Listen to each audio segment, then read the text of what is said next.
Hello, everyone. Welcome to Pivoting 2021, Thriving with Change. This is our 5th week, and we have a wonderful program today. The focus today is sensors, robotics, smart operations for sustainability and the environment.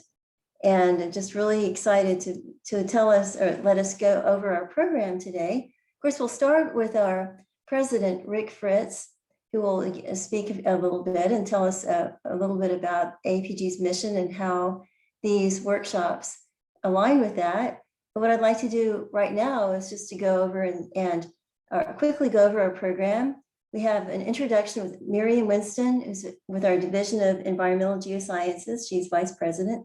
And Julian Chenin, who's a young professional with the Sustainability Committee.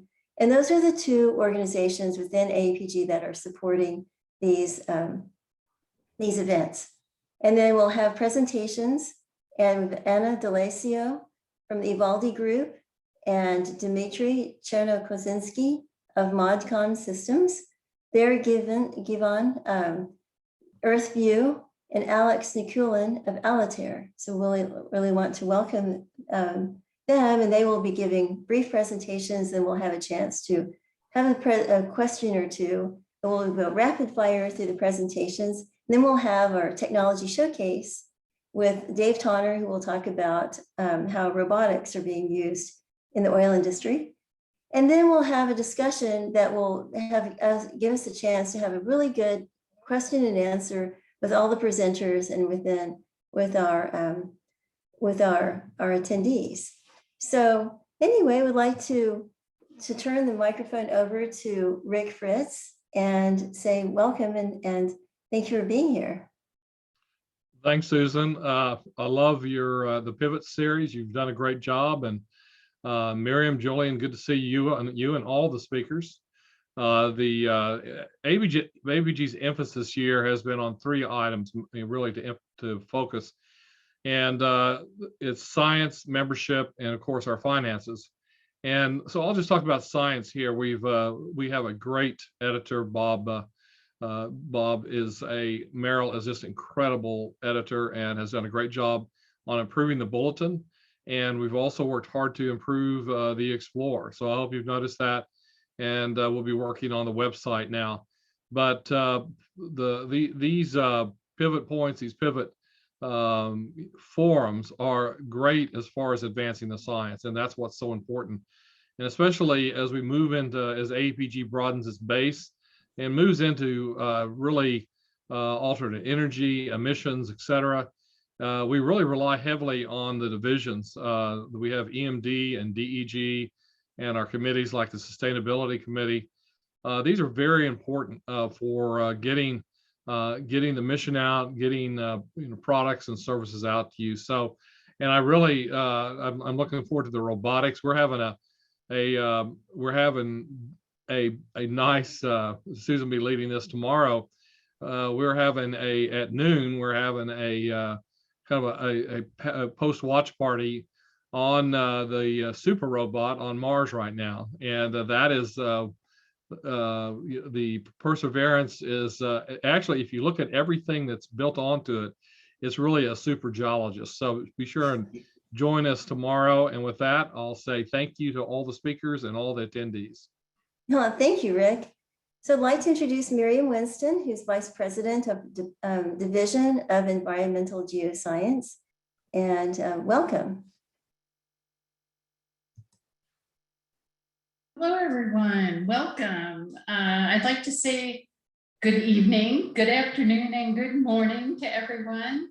And I am also a member, as mentioned, of the Sustainable Development Committee for AAPG and the president-elect for the Environmental Division. And we're always looking for people who are interested in joining us on our quest. You know, there's 3 things that I really love in a session. And I think we have all 3 of them here today. 1, new technology. 2, existing technology with new applications. And 3, my personal favorite, is the application of technology to contribute to sustainable development and improve environmental performance.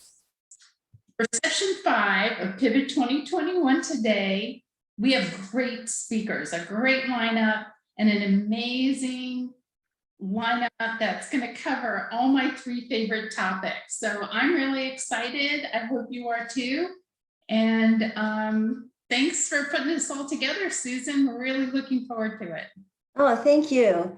And I wanted to mention that today's technology focuses on sustainability and also just the idea of improving efficiency as well. So with sustainability in mind, I'd like to welcome Julian Chenin to say a few words. Hi, everyone, and thank you so much, Susan, and our distinguished speakers for joining us today. Really interested in this topic. When I saw it, the email sent out, I was like, well, hold on a second, I need to sign up for this. And this is coming from the guy who's now transitioned to more technology-focused area within the geosciences. I do a lot of machine learning, and immediately seeing how we can use sensors and robotics to digitize and capture and record and understand how we can contribute to increased efficiency as well as sustainability. I was really excited to see it. So I can't wait to hear some of the great topics that are going to be discussed today. A little bit about the Sustainable Development Committee. We are comprised of a broad group. Really, we range from many technical, economic, environmental, and social consciousness within the petroleum industry. And really our collective effort is to propagate that. How can we educate not just the geoscientific public, but also the greater public on what sustainable development means for us geoscientists? We have a lot of cool things that we're working on. We just started a sustainable development podcast where we talk about interesting trends and practices that are going on, especially from the YP side, episode coming out soon on how you can use geoscience for radioactive storage or perhaps for mining, things like that. And we also have a full session dedicated, a special session at ACE 2021, where it's from the petroleum industry to the energy industry, shaping and sharing global perspectives on a sustainable future. So we hope you can join us in ACE. And thank you again, Susan, for putting this all together. We're really excited to hear these very engaging and interesting topics. Well, thank you. That's wonderful, Julian. Just really appreciate it. So I'd like to introduce our first speaker, Anna D'Alessio, Ivaldi Group. And she's going to talk about real-time analytics of inventory for on-demand manufacturing. She's involved in 3D printing, additive manufacturing, so a lot of that. And so I will stop sharing my screen so that she can share hers. Welcome, Anna. Thank you. All right, let me just share my screen real fast. Okay, you should all be able to see that. So thank you, Susan. Like she said, my name is Anna D'Alessio. I work for Ivaldi Group, which is a startup based in San Leandro, California. And we help heavy industry switch to go digital, which means digital distribution on-demand manufacturing. And so today I'm going to be talking about real-time analysis of inventory data for on-demand manufacturing. So to start off, why digital distribution? Why do we care about this idea of on-demand manufacturing, and how does additive manufacturing sort of fit into this? So traditionally, procurement and production are expensive, they're inefficient, and they're very wasteful. So there are opportunities here to improve delivery speeds by producing near the end user, to save money by reducing the minimum order quantities needed with traditional manufacturing, reduce waste, and reduce other resources like CO2 emissions, especially related to transportation. Also on the social side, promoting local jobs, so creating jobs in your local community as well. And so how are we doing this? So one of the things that we are doing is we've created a screening software that was developed to help customers determine not only what can be digitally distributed, but what should be digitally distributed. And so this is in real time, it is screening data and giving out results that show savings in cost savings due to the reduction of having to hold physical inventory, cost savings for manufacturing or secondary operations, as well as savings in materials, reduction in material waste, especially through using additive manufacturing, as well as CO2 savings for particular parts, as well as part families. And so what this kind of looks like for the customer is we start off by connecting and integrating with existing ERP systems. So imagine just how much data these large companies have related to all parts that they procure, as well as spare parts in particular. And so by being able to connect to it, we not only can screen the data one time, but as data is uploaded or changed, we're actually continuing the screening process and giving real-time results with all of those spare parts. So we've found what the relevant information is that's needed in all of these data sets, specifically related to procurement. So things like lead time or definite pain points, logistics and financial information. So cost is only a piece of it. There's also the other pieces of how does it impact society and the environment as well. And then we're screening these procurement lists regularly using natural language processing and machine learning to improve our back end of the software so that each time the results get better and better. So as technology is changing, as materials are being developed, as we learn more about systems, as we learn more about different components, we can improve what this process is doing on the back end and give these better results. So the output is this dashboard showing the results of what parts have high potential for additive manufacturing in particular, but in general, on-demand manufacturing. And so just to show you an example, something that everyone can sort of understand. So we screened a data set for one of our customers that had over 40,000 line items.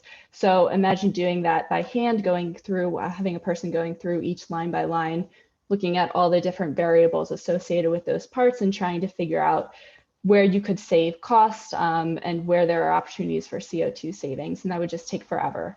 And so we actually identified this part family of impellers as being a good candidate for additive manufacturing, as well as on-demand manufacturing close to the end user.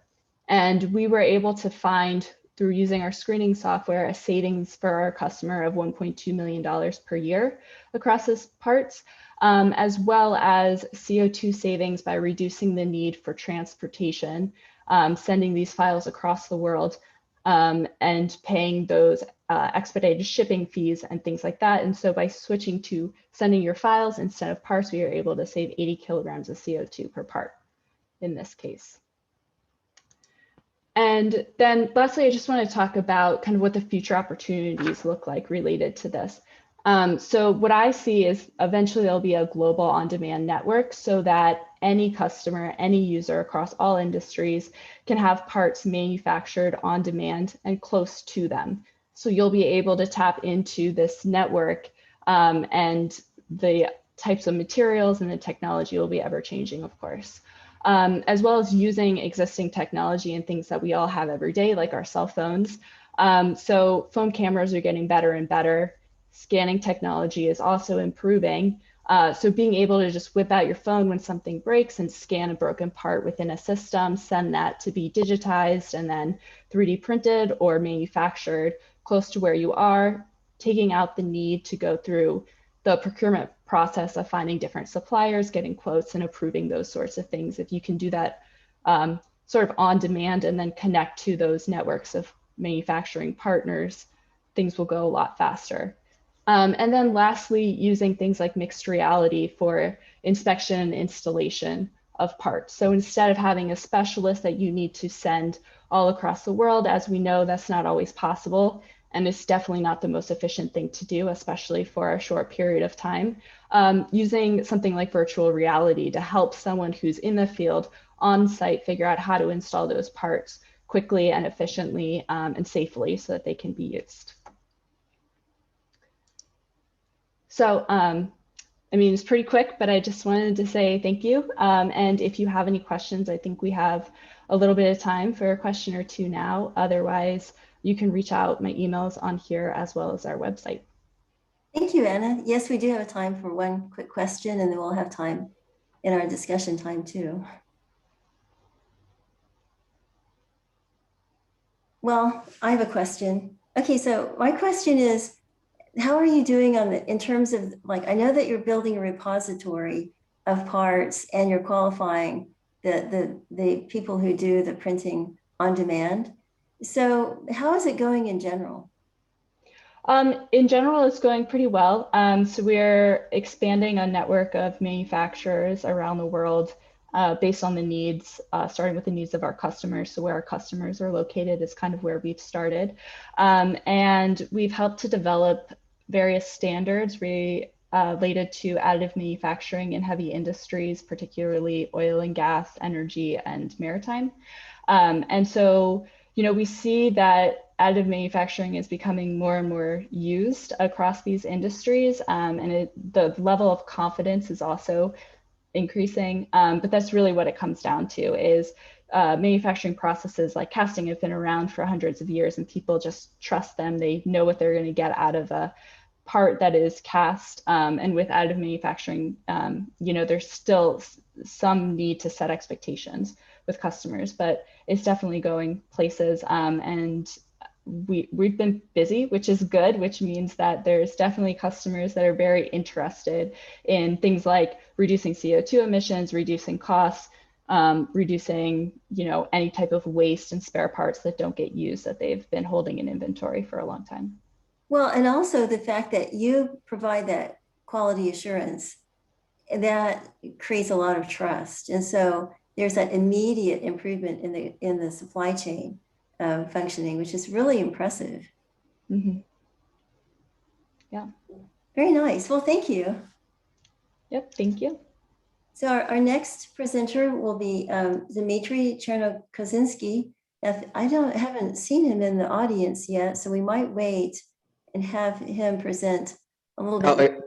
I am under the name of Gregory, Susan. Maybe you need fix it. Yeah. Oh, okay, great. Okay, so making you co-host now. Thank you. Mystery solved. Yeah, no, it's okay. Welcome, Dmitri. We're still the same company. Yeah, Gregory and me, the same company. Thank you. Okay, so I made you co-host. You can share your screen now. So welcome. Yeah. And I just wanted to mention that Modcon Systems was recommended to us by the Israeli-US commercial attaché and office in Houston. So I really appreciate that. So I make sharing. Do you see it? Yes. The slide? Okay. So just thank you again, Susan, and thank you everybody for this invitation and the opportunity to present our existence and our innovative solution. Short introduction of Modcon. As you said, historically we located in Israel. This company exists already more than 50 years. For Israeli, for example, it's one of the oldest company, I think, that actually delivered analytical and measurement solutions. And I think 25, 30 years ago, we expanded to any other countries worldwide, in UK, CIS countries, Europe, a little bit Canada and US. And of course, we know any other requirement for all these countries like and standards like ISO, ATEX, GHOST, etc., etc. So actually, soon we started with only analytical solutions. We growed and growed, and we developed the new solutions and new actually products for market, for industry market, not only for refinery. I will talk a little bit about refinery products today, but we have solutions for any other industry that actually use analyzers and use online process solutions.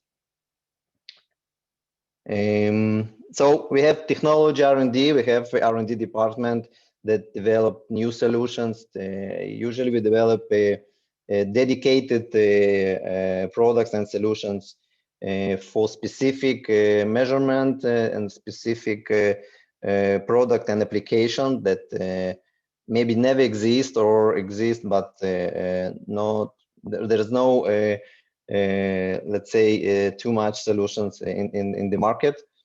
And we like optical solutions. We like spectrophotometry. We like photometers. We like any other optical solution based on very fast real-time response, no maintenance, and using software and econometrics. We have department for integration, of course, integration of existing solutions or even for SCADA and new solutions. And we have EPC department. Actually, after we growed and expanded our products, we saw a lot of opportunities for key projects that actually using our process analyzers. Actually, we started to supply shelters, and we started to supply even big units that require these products of process analyzers. So actually, we can deliver solutions for upstream, midstream, and downstream refinery process. As I said, traditionally, petroleum industries using controllers ranging from proportional controllers to advanced predictive-based controllers such as model predictive controllers. And we saw in the last 5-6 years that the market of artificial intelligence and the newest solutions with software and database actually that could combine all together and analyze all this historical data and new data in order to build some, let's say, the future solution and real-time solutions to eliminate some technological and process problem and to predict real-time results and product quality. So we started to combine our existing and new products and analyzers with, for example, you just can see here kind of parameters, chemical and physical parameters that we can analyze in crude oil. It's only one of the examples. And also an optical solution that they can actually use for any industry in a refinery in order to measure real-time quality, but with this new artificial intelligence software and database, actually we can build twin-based PNDs. We can make machine and deep learning actually to analyze the anomalies detection, event escalation and safety, preventive maintenance for these analyzers actually that the customer use in the field. Of course, quality control. Yeah, this is actually the basic target of these solutions to measure the quality control in real time. And of course, it could impact the safety and environmental solutions and optimization and profitability at the end of the story. Yeah, every customer interested in, first of all, in profitability and optimization of its production. So most of these systems were developed, if we're talking about virtual analyzers and some process modeling, actually was developed 20-30 years ago and requires careful analysis of process dynamics, development of abstract mathematical models and derivation of a control that meets certain design criteria. Our new software that we actually now starting the pilot, which provides the entire overview of the operation of the process units based on the stream, quality data and safety, even environment consideration. This tool could be powered by accurate KPIs measurement, forms a basic tool from manager to operators to take the correct decision to maintain and improve effective industrial process management. Here you can see on this slide only example, yeah, of this modeling that we can use for linear and also neural networks, or how we talk, and we say or non-linear model that for optimization that in the end of the day it could increase the capacity of final product, the utilization of every component, to give the giveaway to main qualifies like a kind of chemical or physical parameters of the product, increase or decrease recommendation for every process, and additional KPIs. It's a key process index or key process factors that could be very critical actually for production and for manager of this unit where this solution is installed and operates. This only actually our customers and all over the world after our activities and after the 50 years of our activities in worldwide and not only in Israel. So this is this is it, and I would like to hear if you have some questions. Thank you.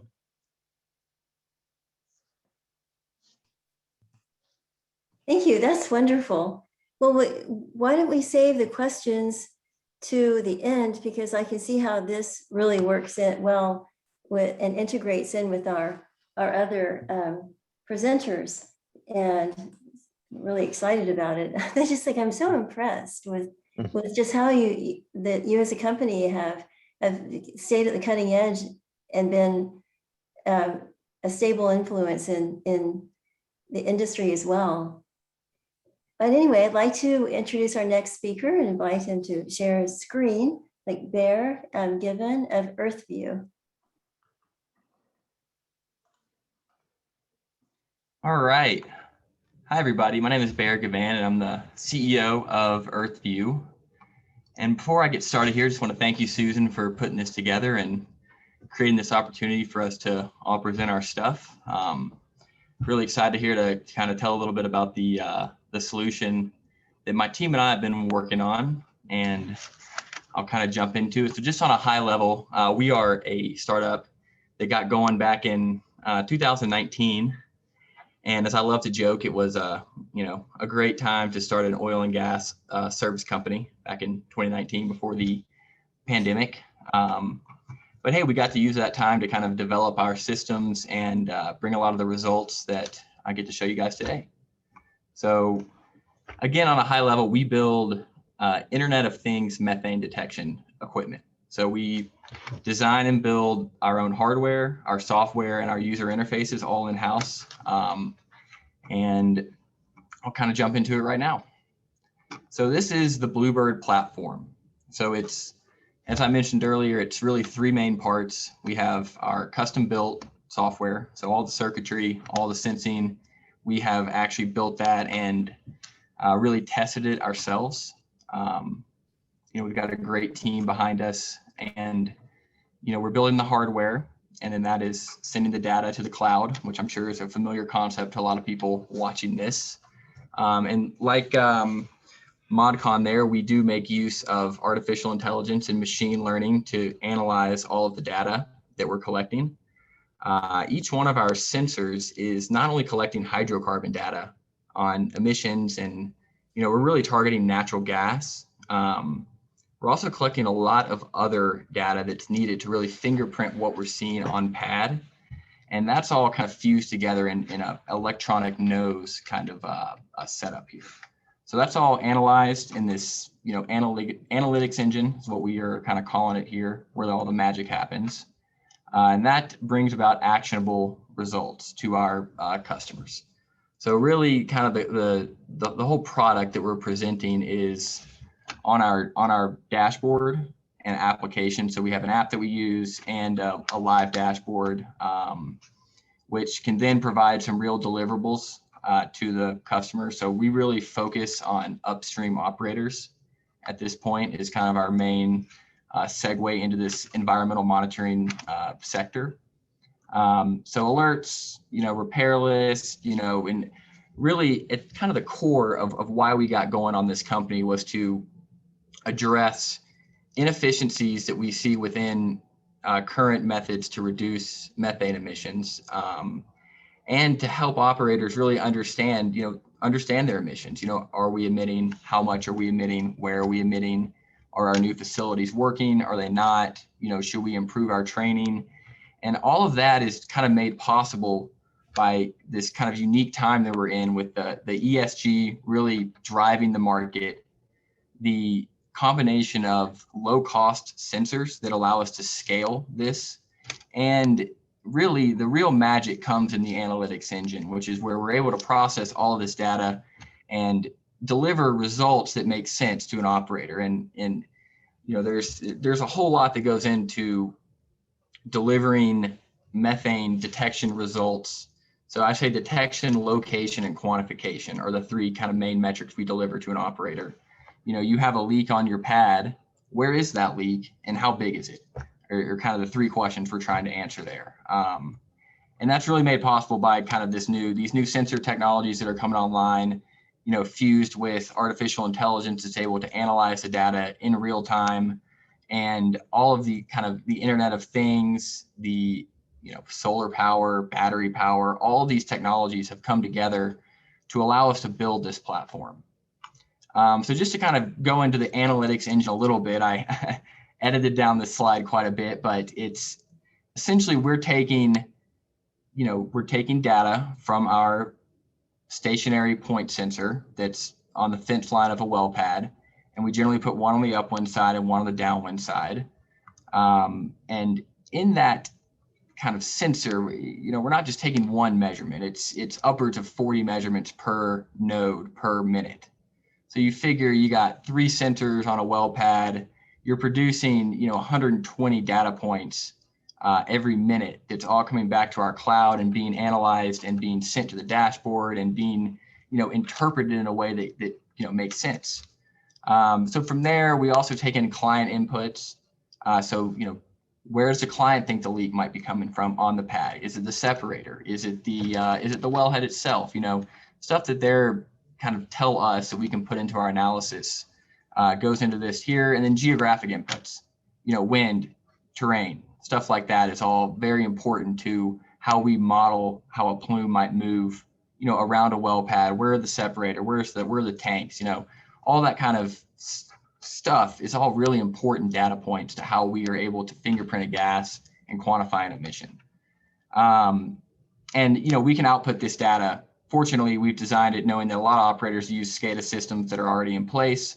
So we can output this data right into your SCADA system as it already exists, and you'll just see the data stream as it's analyzed, as it would appear in our dashboard. We do have some cool features in our dashboard. But so, how EarthView can kind of help with sustainability goals, that's really what we're here to do. We're here to build a reliable, cost-effective methane emissions monitor. And, it's kind of part of designing that we realized, hey, there's also probably some uses to measure other gases. So it is modular in nature, and it can be, we can add a PID VOC sensor on there, for instance, or air quality suite. But really our bread and butter and what we've been focusing on is the methane reduction. So kind of how we, help on a big picture, I won't read off the slide here, but I'm sure people in the audience know kind of what the market drivers are. But really I want to focus more on the operational benefits. We like to think that our system, the Bluebird platform would be great even without the changing regulatory environment. We think that it can provide a lot of feedback to operators about the overall situation of their well pad at any given moment.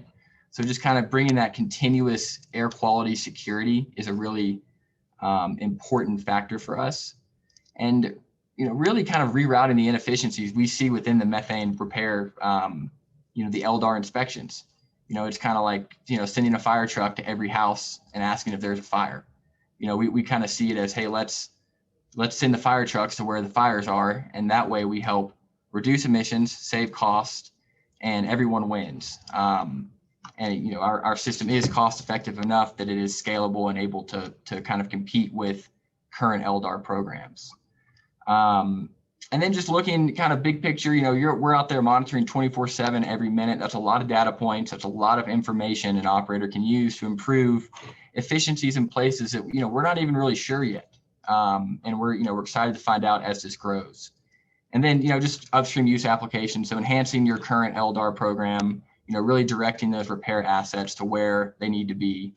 H2S monitoring, this is a platform. We're not married to any particular type of sensor technology. They can all go into our platform. We love them all. We love the best. Air quality and plugged and abandoned well, shut-in well monitoring are two other upstream applications here.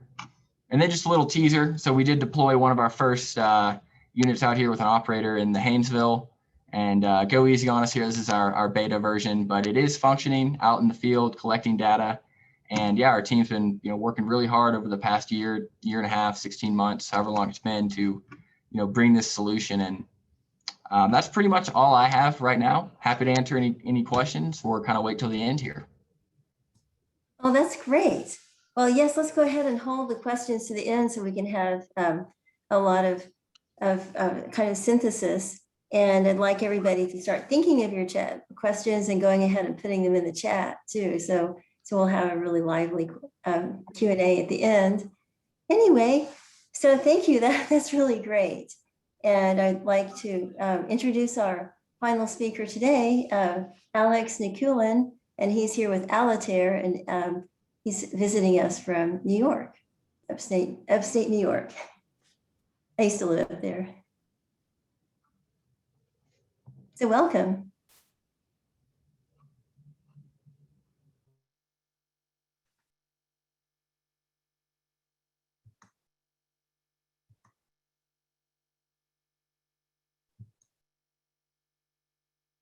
Alex, I think you need to unmute. I don't see you speaking either, so that we can see your slides. So it looks great. So go ahead and unmute.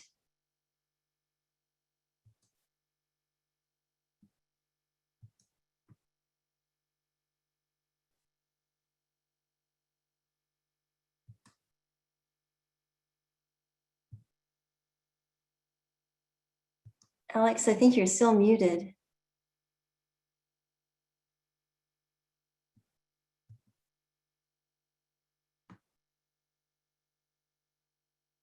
So while Alex tries to unmute, we'll just, I'll go ahead and give a little backstory. Denise Cox introduced me. Are you there now? Oh, yes. I believe so, yes. Good, yay. Sorry, that was embarrassing. I apologize. I haven't had that new problem in quite a while. So. All right, so here we are. I'll try to start fresh. So we're focusing actually on something that Bear just talked about, which is essentially a different side of methane mitigation, and it deals with wells whose location is not known. So orphaned and abandoned oil wells. And the problem is that orphan wells in areas that are historic development, like New York, like Pennsylvania, where these wells were developed in, basically pre any standardization of record systems, we know they were drilled, but nobody knows where they are. And the problem is that when they are located, it's usually by accident during construction, during some sort of land clearance, and it's always this major problem, both in terms of an environmental hazard and a development hazard. The challenge is that today there's basically no effective way to locate them. Visual surveys, ground magnetic surveys, and aeromagnetic surveys are all basically targeting the wrong thing. Visual surveys are very harsh in these conditions. Ground magnetics suffer from the same problem, and aeromagnetic surveys are the altitude is too high. What we developed is a UAV system that is able to detect very accurately the location of orphan wells at low altitudes with very high resolution. We are an NSF and technology accelerator funded startup, and we are trying to push our prototypes into market ready technologies at this point. And our long-term goal is to provide a cost-efficient and effective solution to the broad orphan well hazard. Okay? That's who we are. Let me tell you a little bit from where we pivoted from and how this came to be. This is actually technology that we developed at Binghamton University for detecting unexploded ordnance in post-conflict nations. It combines a heavy lift UAV, heavy lift drone, with a magnetometer system. Then we use some proprietary processing to process out all the noise, and what was left behind are the magnetic anomalies associated initially with the UXOs, so something that looks like this. But it turns out that large caliber UXOs have nearly the same exact signature magnetically as an orphaned well. The big question for us initially was, all right, well, we know that drill stem pipe has that magnetic signature. The big question was, does a long stem of the pipe, something that's 900 feet or 1,000 feet deep, does it behave as a single dipole or kind of a series of dipoles? Because that would make their detection nearly impossible. What we did is we have a proof of concept study where we kind of flew first at a ground magnetic survey over a known well location, and then proceeded to fly a drone at different heights to see if we were able to detect it. And we were able to detect it at an altitude of up to 40 meters. 40 meters is really important because 40 meters is above the regional tree line. And that means we were ready for kind of the big show, trying to do this over a large area. So we covered an area that was about 300 acres. You can see it on the map. The total area is 400 acres. So we're supposed to do the whole thing, but the one quadrant actually had hunters on it that day. And in about 3 hours of surveying and subsequent processing that only took about 24 hours, we were able to identify 62 wells in an area where 11 were previously located using visual surveys. And our ground verification fieldwork was planned for the spring of 2020. And this is what I'm supposed to say that COVID stopped it, but we actually got extremely lucky. We were able to do our ground verification 4 days before New York State closed down for quarantine. And we were able to locate 27 wells, not locate, but confirm 27 wells with one false alarm. And if you're listening, if you guess what the false alarm is in the question and answer session, we will send you a piece of Altair swag that one day we're going to have, hopefully soon. Okay. Why is this important? Well, because one cleared or plugged well equates to 4 cars off the road in CO2 equivalents. And that's annually, so every year. So if you're plugging 27 wells, or if you are able to assess their condition and show they're not leaking methane, you've taken 100 cars off the road in one day, every year going forward. We have more field work planned for 2021, hopefully once the travel ban is lifted here for our DEC colleagues. And we hope that we're able to basically deliver this as a long-term solution to anybody that is interested in either methane reduction, land management, or land development in any areas that need this done. Areas of historical development are mostly in the Northeast, but this is also a problem in Colorado and Oklahoma and parts of East Texas. So if this is something that you've encountered, if this is something you help with, we are ready and we are here. And here is a shameless plug for our 2 publications. If you want to read the proof of concept, it's in the leading edge. If you want to read the full gory details of the full trials, it's in JAG. It just came out a few weeks ago, so it's all in there, except for the proprietary stuff. So take a look, and I think that's it. That's amazing.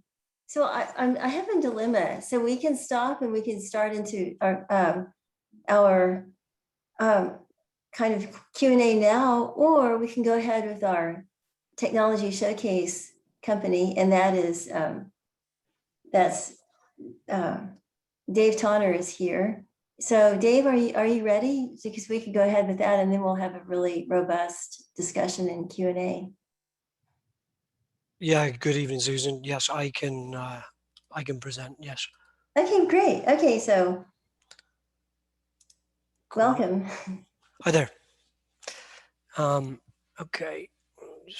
And I just want to mention that DWL is a proud sponsor of our Mars webinar tomorrow, or Lunch and Learn, where we're going to talk about we'll have a NASA scientist and also an astrophysicist from Rice, as well as our astrogeology committee. And they will be talking about the discovery of new discoveries in geology of Mars based on the Perseverance rover.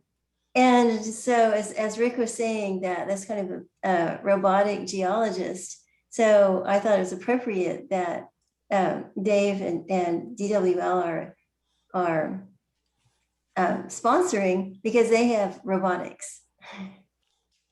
So that's so cool. Thank you, Susan. Let me just share my screen with you here. Let's see.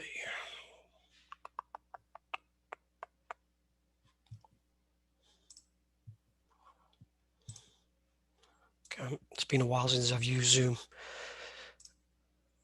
There should be on the bottom a little green square. And so just, yeah. Yeah, okay. I should be able to just do this. Okay. Can you see that okay? Perfect. Great, thank you.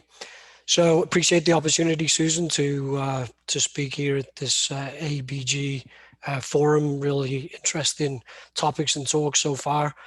I'm going to talk to you about what we call surface measurement while drilling, or SLWD.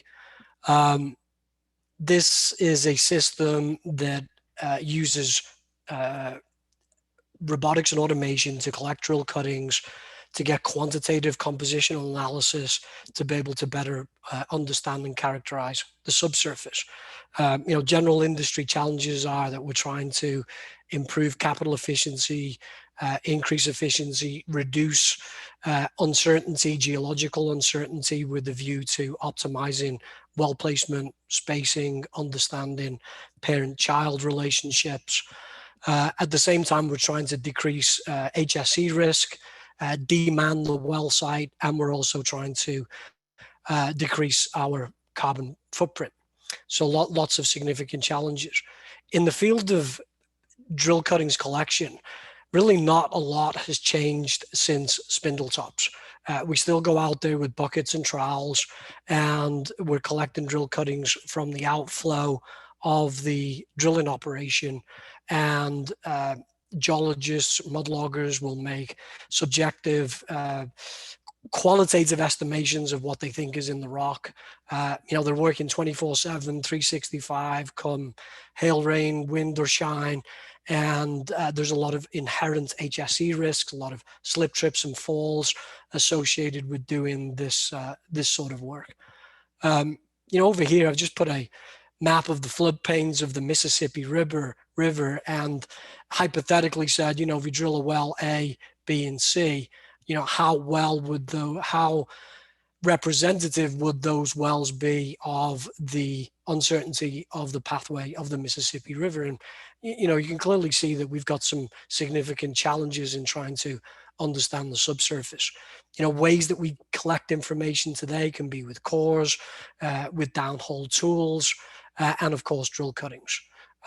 Cores they can be expensive, disruptive, and they can take many weeks or months before we have data available. Downhole tools, LWD, wireline, can also be expensive and have high risk in the case of stuck pipe while drilling with LWD, or inability to get tools to bottom, or getting wireline logs stuck in, for example, horizontal well logs. Drill cuttings, on the other hand, are free. They come with every well. They're not disruptive to the drilling operation, and there's very low risk associated with analyzing them. So we've developed together with Shell's global game changer group what we call RoboLogger. It's a robotic system to extract drill cuttings, analyze them, store them, and in doing so, significantly reduce cost, risk, geological uncertainty, and just the reduction of not sending people to the rig site, hauling trailers, having mudloggers going back and forth from the rig site, and technicians would reduce, for example, our fleet of about 40 rigs to the tune of about 7,000 tons of CO2 equivalent annually. So lots of good things coming from that. The technology that we're using is a LIBS laser, laser-induced breakdown spectroscopy, the same that's being used by the Mars rover Perseverance to understand the composition of the rocks on Mars. Again, this is a technology that's funded by the Shell Game Changer program. I was trying to put a video in here and wasn't able to embed it. These are just some of the work that we've been doing with robotic sample collection and either post-well analysis or on-site analysis, but not fully integrated yet. But, the key things are you can generate an elemental gamma ray from adding uranium, potassium, and thorium, comparing that to MWD gamma ray downhole. That tells us if the samples are actually representative. Also tells us if there's issues with hole cleaning. So it can be a stuck pipe alert tool as well. The elements are very rich. We have 42 elements up to 600 ratios. And from that, we can geosteer, we can understand mineralogy, lithology, provenance, depositional facies, diagenetic facies, organic richness, geomechanical stratigraphy, and reservoir quality. So a lot of things that you can do with this. This is a project from a customer in South Texas where we're actually able to reduce the requirement for fiber optics, microseismic, and well logs, and in doing so save the customer a significant amount of money. This is using the elemental technology to geosteer. We did this project with Equinor and presented at GCAGs. We were able to geostop a well based on the rock composition where the gamma ray alone, couldn't answer that question. Data science and AI can actually take the data even further to produce porosity density logs, sonic logs, and we've had a lot of success doing that in projects in Deepwater Gulf of Mexico. This is a result from a robo-logger compared to a core. The black line is the robo-logger, the green is the high-resolution lithoscanner from the Van Gotten laboratory. As you can see, extremely good coherence across the data sets. Lots of things that we can do on the data in terms of IoT edge devices, streaming that data, making it available, and providing answer products. So again, we're trying to decrease HSE risk, decrease geological uncertainty, and at the same time decrease the carbon footprint. And I'd like to thank Shell in particular for funding us through the Global Shell Game Changer program. Thank you.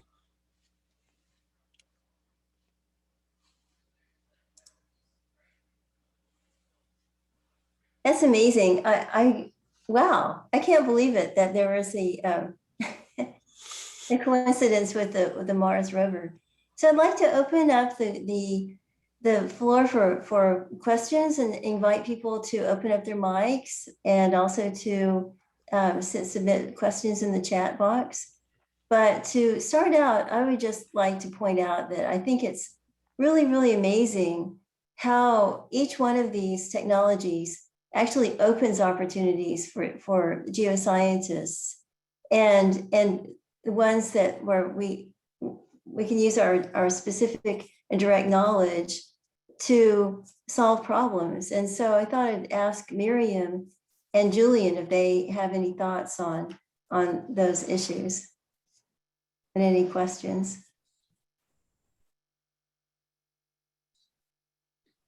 Hi, this is Miriam. I do have some, I don't know, it's a question / comment. In my kind of roles before I retired from Schlumberger, I worked a lot with their sustainability reporting. And so this question kind of goes out to Gregory and Bear because you both alluded to it, but I'd like to hear you elaborate a little more. Gregory, you mentioned you measure KPIs, and Bear, of course, you have the methane numbers, which are emissions numbers. All companies up and down their supply chain even are very interested in having that data for their sustainability reporting. as well as to me, many companies now have net zero 2030 goals. And I guess I'd like to hear your comments. I see that as a huge opportunity for your companies. And if you had any discussion around that.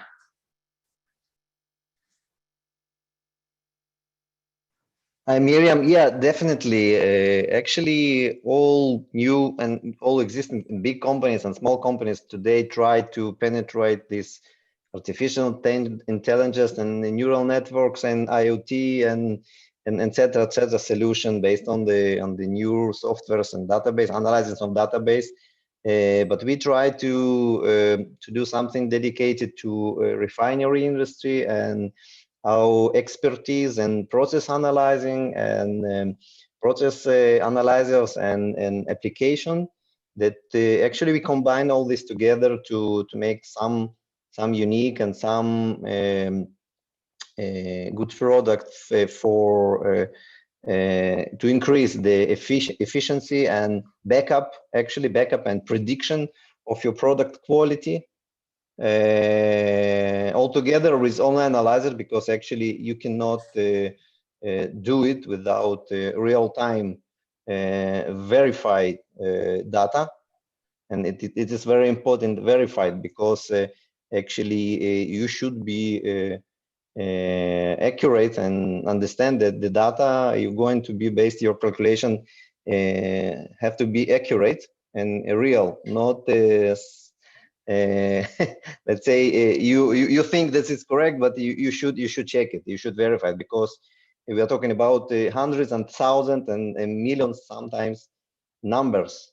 So definitely you need to know what you're going to do. You need to know the process, and you need to know what you're looking for in order to make good product, not just a pilot but really good product that can use it and you sell it. Those are very, very good points, because that data has to be accurate and auditable for it to be definitely. It's very important areas, because right? you just got you lose your actually direction if you cannot verify your data. It's very easy. And Bear, that makes me think of what you were commenting about, the number of data points that you're collecting and your use of analytics. Yeah, and to Gregory's point, verifying that our methane instrument is collecting the right data, that's been a huge part of our development process here. We've been doing an A/B comparison with the city of Broomfield here in Colorado with a $100,000 methane analyzer, reference grade, to provide that fallback, to support that our instrument does detect natural gas at the level we think it can. So, I agree with what Greg was saying there. I think it's really important, right, especially to have that, rigorous scientific study to fall back on, when the inevitable of someone coming up and asking, well, hey, how do you know this data is correct? Doing your due diligence ahead of that question is, a really important part of what we're doing here at EarthView. And to Miriam's original question, that's one of the biggest market drivers we've seen so far is operators wanting to, initially understand, hey, where are our methane levels right now, across all of our assets? What's the best way to ascertain that data? What's the most accurate? And then how do we scale this up in a way that we can monitor our entire basin, in a continuous manner? And how do we get our instruments, cost effective enough that we can do that? Because, I think everyone here would probably think that the more data we collect, the more we're going to know what to do with it and how to fix these problems. And that's really kind of the crux of what EarthView is trying to do here with these low-cost sensors. And of course, we understand the work and the challenge of getting these sensors to produce, we call it wisdom, producing data that is actionable. And so, that's, really, it's a huge part of our driving factor here. And we think it's really going to be only growing moving forward. Thank you.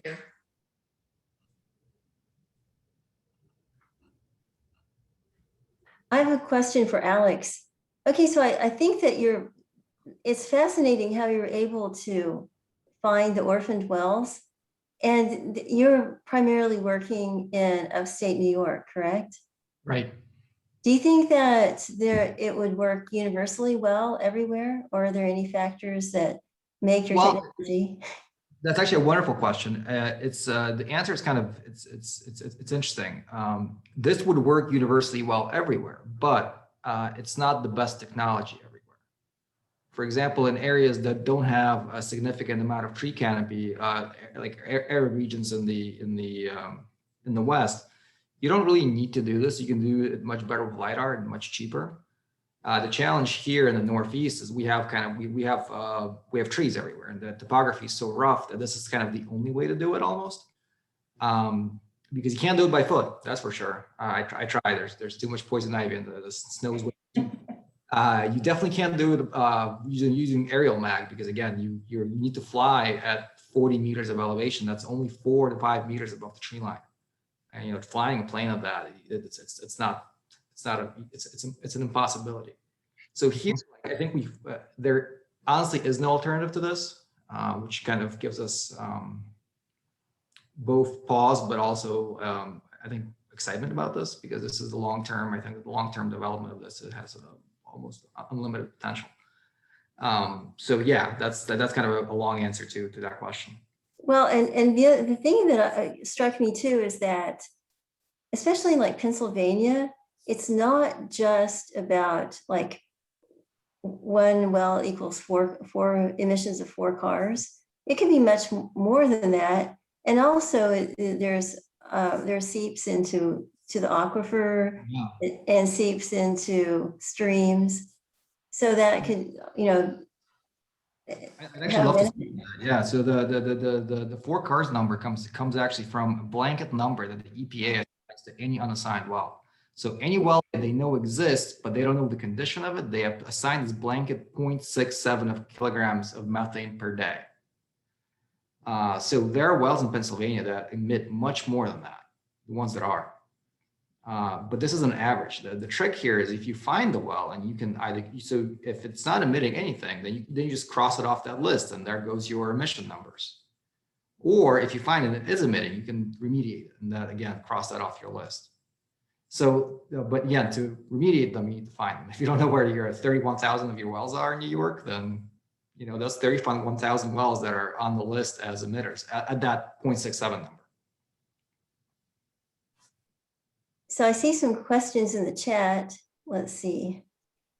I don't know why. So I can answer Hani's question really quickly. So the wells in New York are drilled on incredibly tight spacing, because this is pre-regulation, and we were still able to see them even if they're 50 feet away. Probably more like 100 feet. Yeah. And also, Hani, would you like to open up your microphone and comment? Because I really liked what you said about the RoboLogger being the quintessential game changer, and also the fact that you worked for Shell in innovation for so many years. Yeah. Hi, Susan. Welcome. Yeah, thanks. Yeah, thanks, Alex, for the answer there.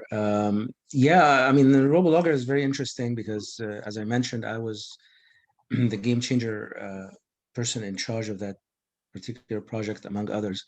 But what fascinated me about that is literally the ability to port a set of technologies that have been sort of proven elsewhere in other industries, and put that to work, for oil and gas, specifically the robotics component of it, and then the analysis component of it, as Dave already described. In addition to that, I'm always interested when there is an opportunity to take a practice that's been stuck in century-old technologies and sort of catapult that to the present, because that usually unlocks tremendous amount of value.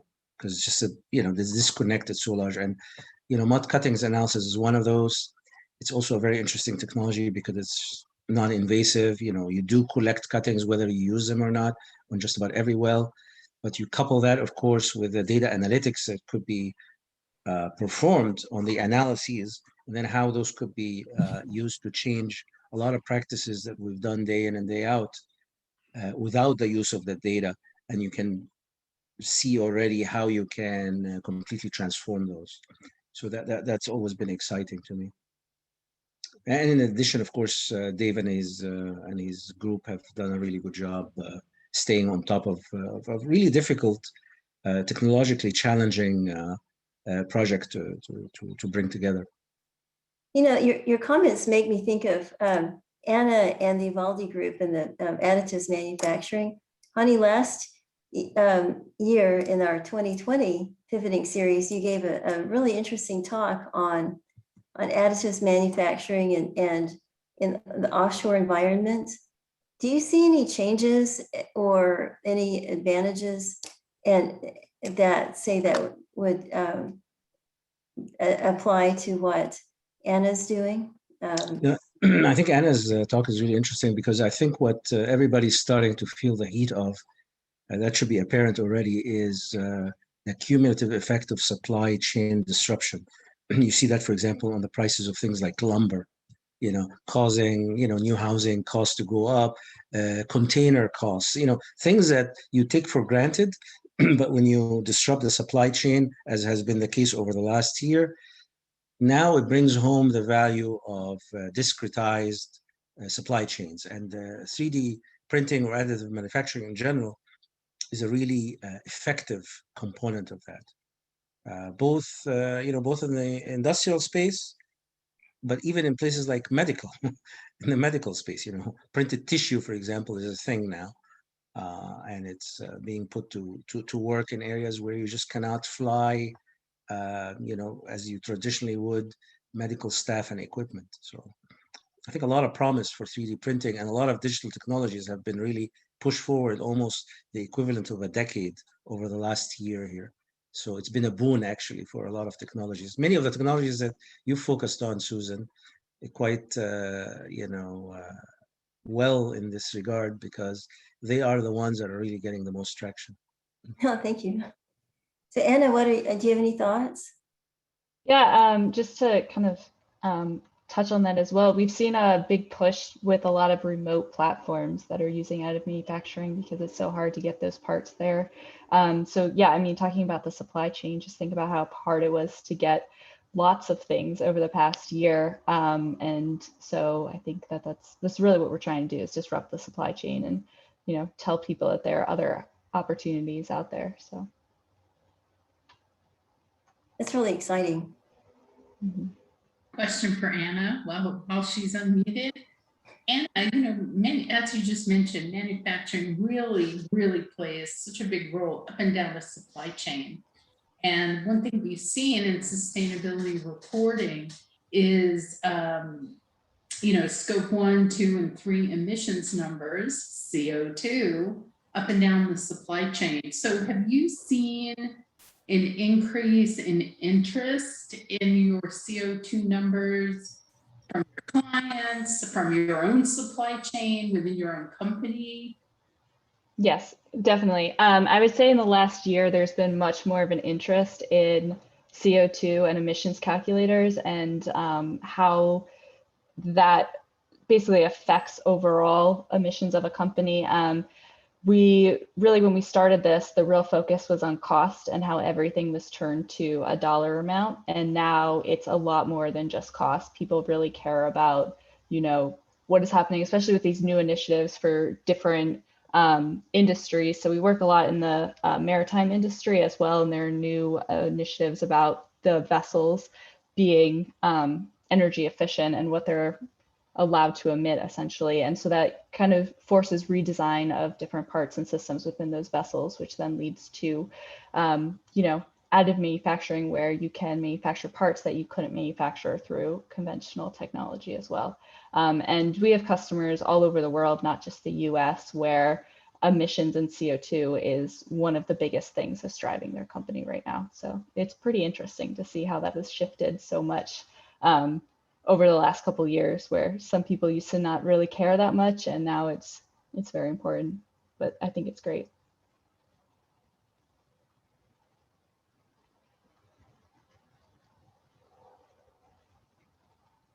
I think you're muted, Susan. Okay, thank you. I have a question for everyone. So time moves quickly, and now we've gone from ice to tornadoes in, in Tulsa and in Texas.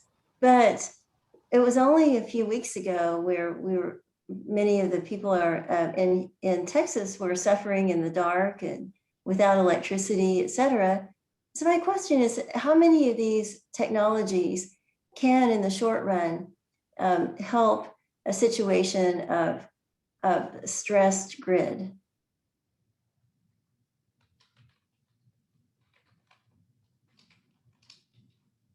Long pause.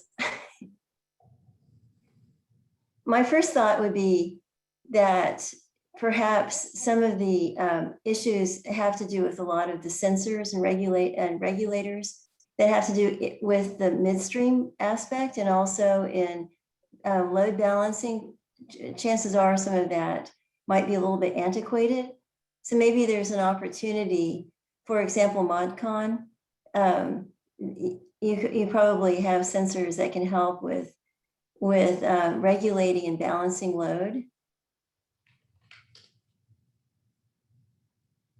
Susan, just a few words. I'm not sure that our specific solution could really apply it here for this specific problem, but definitely that historic data and online in real-time measuring sensor from any kind technology could be used for preventive maintenance. So if this technology actually could prevent any kind of problem, not only in Texas, and not electricity or sewage or any other problem that actually was errored and was the problem. So of course, a lot of problem could be eliminated by this solution, and by using preventive maintenance, by prediction of any kind of problem in sometimes even in 10 or 15 minutes. It could solve a lot of and help to a lot of people, and even help to live. So of course, for any kind of industry, you can use it for medicine, for utilities, for industry, for production. Definitely we can use it a lot in every place today. And actually, yeah, that makes sense. Yeah, one thing that came to mind too, with Anna and talking about additive manufacturing and actually quality control over the supply. We had a big ice storm in central Oklahoma in October. And the problem was that the leaves were on the trees, so the leaves became incredibly heavy. And of course, the trees crashed down and crashed onto people's power lines and of all sorts kinds. So immediately there was a big problem in even getting the parts because so many were affected. So Anna, there are some of those issues, the ones that you can address, like. Yeah, I think so. I mean, additive manufacturing can be used for all types of spare parts. And I also think that the more we know and the more we learn and how everything changes, we start to realize what sort of testing needs to be done when we're quality controlling certain parts, figuring out where these parts are going to be used. I mean, we've also seen big issues with parts that are qualified for certain uses being used in different environments that don't make sense. So I think that there's a real opportunity as well with material development to create similar parts that can be used in all sorts of environments and withstand different temperatures and other things like that for use. But in general, yeah, I mean, almost all spare parts can benefit from additive manufacturing, I think, in some way. Oh, thank you. That's fascinating. Yeah, that makes sense. Okay, here's a question for Bear. How do you estimate methane emissions that move vertically up from an industrial site and then drift horizontally above the elevation of your perimeter sensors? Well, to answer that question, I mean, if we don't actually see the methane plume, you know, we rely on the wind to blow the plume into our sensor tank. So if it, you know, we we mount our sensors, right? If I go back to my slide, our mounting pole is about 17 feet off the ground, and that's by design to get above any potential source. But if the conditions, the winds are light enough to where the methane is rising and we miss it, I mean, yeah, we just, there's no real kind of answer to that one if we miss the plume. And conditions are, can sometimes dictate that a sensor setup would miss a plume, and that's, but that's also true for any other methane detection method. So to answer your question, we rely on the winds to blow the plume into our sensor. I mean, we have some other technologies we are developing to kind of counteract this problem here, but I can't really disclose what those are at this time. So. Oh, that's interesting. So a question for Julian. So Julian, from your perspective, so did you work with drones at all when you were working on your graduate program? So I didn't work with it specifically, but I helped a ton of friends who used it for theirs, which is always a great time to say, yeah, come out to the field and help me, and you get to play with drones. I was like, I'm sold. So yeah, there are a lot of grad students right now that are really pushing well, maybe not the limits, but they're doing a lot of really cool things with drones. Things such as digital outcrops. You can do it with the drone sense. You can also do it with various imaging methods. I think it's called a gigapan, if my remote sensing class reminds me well. So they're doing that, but also what they can do, they can combine that with geological data that they measure themselves from the outcrop, and they can generate these 3D simulation grids out of the drone data. So what you can do is you can take this outcrop with the drone data integrated with geological methods, and you can do reservoir simulation through those rocks.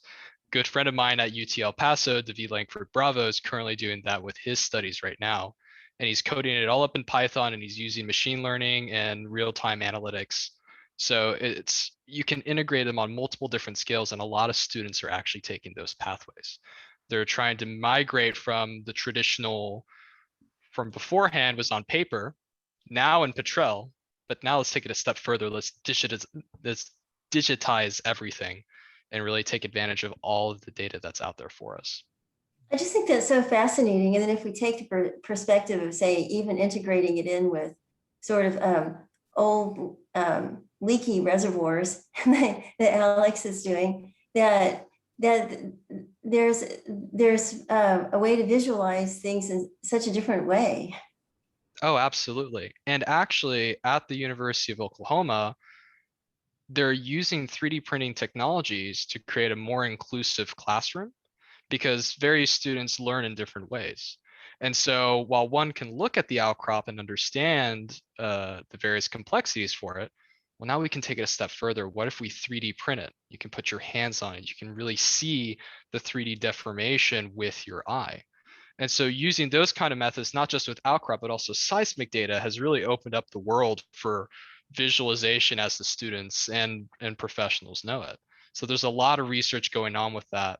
And they also go a little bit beyond as well. They're using things like virtual reality. What if we can sort of step into the seismic interpreter bubble, take the little paintbrush and pick those various horizons? So there's a lot of cool things coming out of that scene.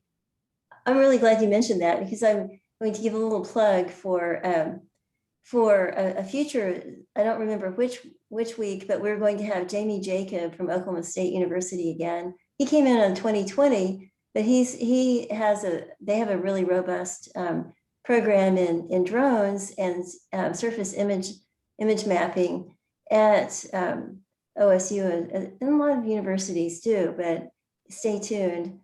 I also want to take a moment to mention Srathis.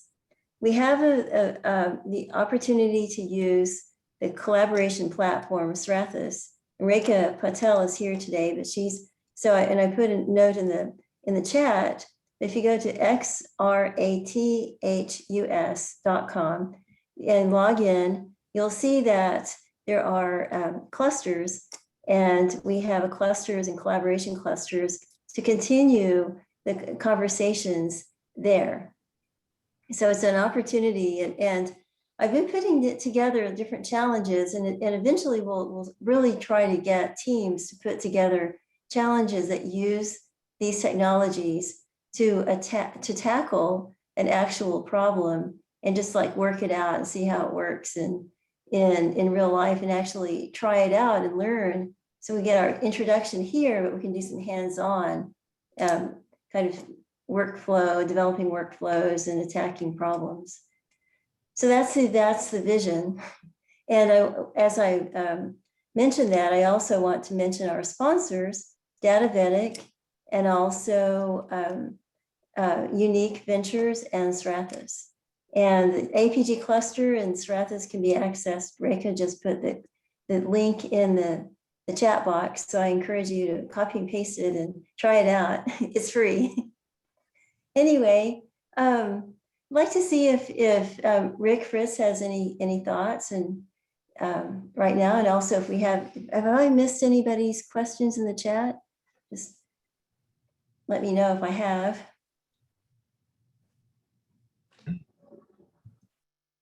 Car just raced by my house. Sorry. Thanks a lot, everyone. Very interesting conversation, and I appreciate the participation. It's the new technologies in this world are just amazing.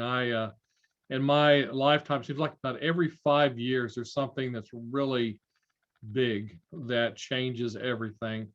And so I'm looking forward to the next one. And it doesn't have to be a big thing. There's a lot of smaller technologies that can change our lives. So thanks for the discussion. I really appreciate it.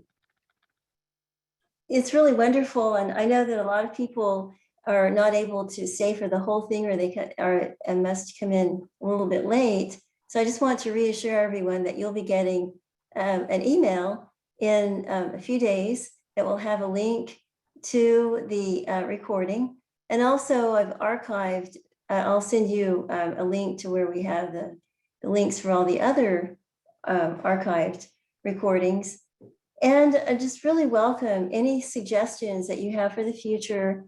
And also like really want to see how we can start tackling this in the real world and start thinking about how we can try out some of the new technologies. So I'd like to put together some simulations or some challenges.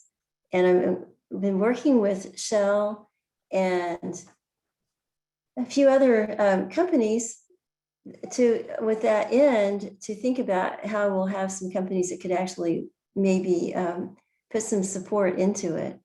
So provide some data or at any rate, have a lot to think about in a bright future, I believe. So thank you again, everyone. And want to thank you everyone for being here. Thank you to the presenters.